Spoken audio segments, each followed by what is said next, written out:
GreatDad.com. Today I just want to do a short review on a replacement for our Liftmaster remote control. And if you've got one of these on your garage or somewhere in your house, you'll know what I'm talking about. It's a little remote control. It sits on the outside of your house, in our case on the side of our garage, and it opens up the garage.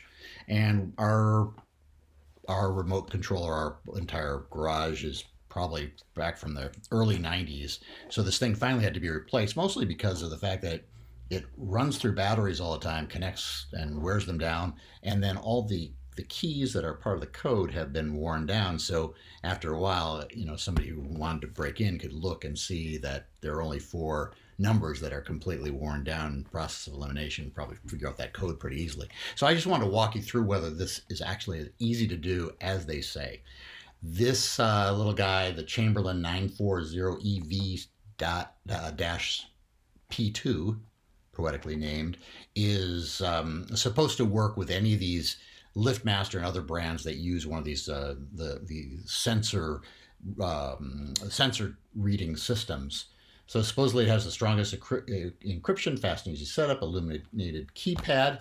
It's in this box, which is kind of funny because the box is actually twice the size of the actual device. There's a big space in here where there is absolutely nothing, so they could have saved a little bit of paper.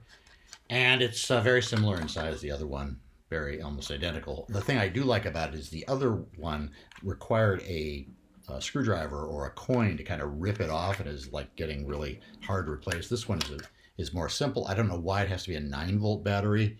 It seems like it would be easier to replace these with a different type of battery, but that's what they have, and we'll give it a try tomorrow, and I will update you on how easy it was to connect. The one thing I do have to say is that these still, even though, how many years have gone past since these were created, 30, you still have to get up on a ladder and touch the learn button on the actual motor, which just boggles my mind that that's always part of the process. You wouldn't think they would have been able to figure out a way to do that with one of the wired remote that sits on the inside of the garage. So I will update and tell you whether it was as easy to install as they suggest. And we're back. So we did successfully put the keypad back onto the garage wall, and successfully, after 3 tries, but we successfully did code it in. It's a little bit of an elaborate process, more elaborate than I remembered from like coding the remote control, because you're coding in a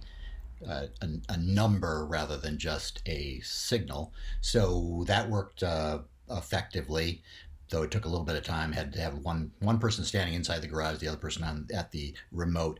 The one thing that you should know about if you're going to change these out is that this is the old one. It's exactly the same size as the new one, so that's good. So if your wall is painted a different color and you're putting this one up, you're not going to suddenly have a lot of edges to hide or repaint over.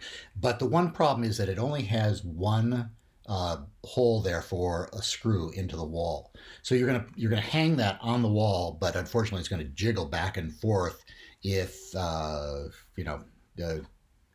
any way you look at it, it's going to jiggle back and forth. Now, Liftmaster did create, I think, a second hole in. If I can pull the other one. This is the reason I don't like this remote. They did put a second hole there, which is also in the new keypad.